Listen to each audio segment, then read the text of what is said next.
this one, item number is DY-8. It's same using method with this item. Just the holder is different. The alphabet and numbers is held in this way. Just put it on and tie the screw.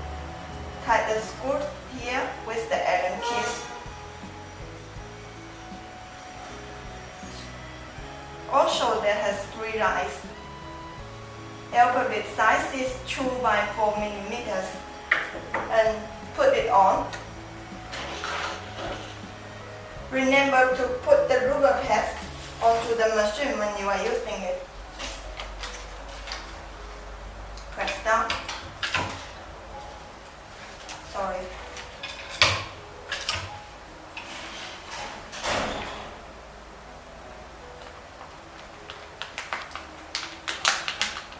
Not straight out. Thank you for watching.